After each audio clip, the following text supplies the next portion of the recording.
IBN 7 खबरनामा, हर खबर सच के साथ। यूपी के बुलंदशहर में धर्मांतरण का दूसरा मामला मनगढ़ंत निकला। आज पुलिस ने अविनाश को मीडिया के सामने पेश किया। यूपी के बुलंदशहर से आसिफ खान की खास रिपोर्ट, IBN 7 खबरनामा, हर खबर सच के साथ। क्या नाम है आपका? अविनाश, क्या मामला था? कल आपके परिवार वालों ने कहा था कि उसने धर्म परिवर्तन कर लिया, तो क्या सत्यता है उसमें? जब ये सब झूठ है। मैंने कोई धर्म परिवर्तन नहीं करा। मैं हिंदू हूँ, हिंदू ही रहूँगा। और ना मैंने पहले धर्म परिवर्तन करा था, ना मैंने अब करा। और जो मैं वाल्मीकि जात है, मैं अपने हिंदू हूँ, हिंदू ही रहूँगा। कोई मैं धर्म परिवर्तन नहीं कर रहा। जो मेरा ताऊ है वो मुझे मारता पीटता। वो हमका 8 बीघे ज़मीन है, तो मार पीट के ज़मीन के चक्कर में भगा देता वो हमें। अच्छा। बड़ी वाली बहन के साथ उसने मारपीट करी थी। उसने कोर्ट मैरिज करी है रघुपुरा में। और जो उसका भाई है रमेश, वो अपने भाई की ज़मीन बेच के खा गया। और जो मेरा भाई है वो नशेड़ी है, वो उनों के खिलाफ है।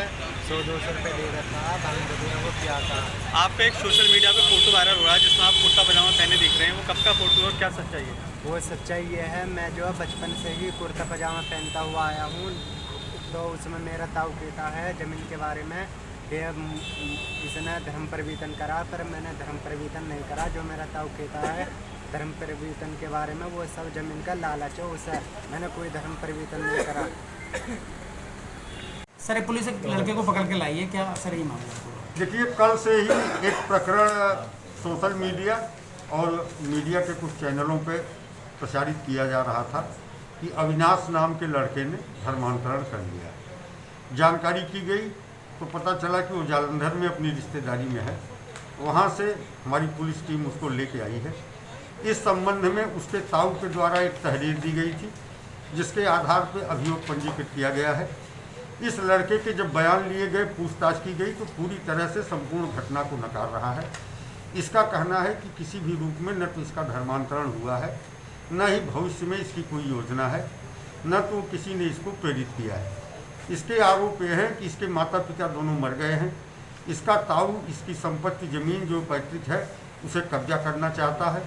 और कुछ ऐसे अराजक तत्वों के संपर्क में है कि जब ये ताऊ के उत्पीड़न से तंग होकर के कहीं चला जाता है, तो वो लोग एक कहानी गढ़ करके कि धर्मांतरण कर लिया है और प्रचारित करते हैं। और इसका ये कहना है कि विशुद्ध रूप से इसकी संपत्ति कब्जा करने के उद्देश्य से इस तरह की अफवाह इसके ताऊ और उनके करीबी लोगों द्वारा फैलाई जा रही है। फिलहाल हम इसका न्यायालय में 164 का बयान कराएंगे और पूरे प्रकरण की निष्पक्षतापूर्वक जांच भी करा रहे हैं। अगर धर्मांतरण से संबंधित कोई मामला है, लोभ दे करके या अन्य किसी तरीके से, तो वैधानिक कार्रवाई की जाएगी।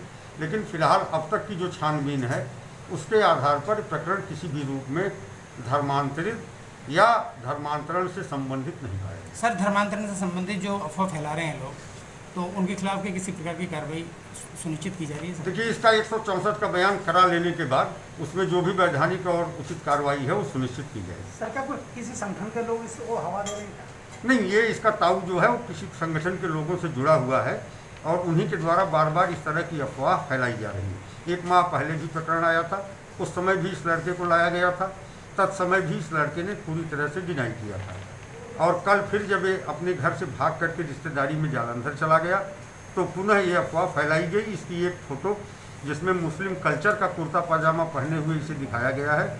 उसके संबंध में पूछने किसने बताया कि चूँकि मुस्लिम मोहल्ले में बचपन से रहता आया है, तो उस तरह के कुर्ते बचपन से वो पजामा पहनता रहा। एक तरह की ये सर षड्यंत्र था, ऐसा प्रथम दृष्टया प्रतीत हो रहा है। अब हम जांच इसकी करा रहे हैं, विवेचना हो रही है। 164 के बयान के बाद जो भी उचित वैधानिक कार्रवाई होगी वो हम सुनिश्चित करेंगे। ठीक है, धन्यवाद।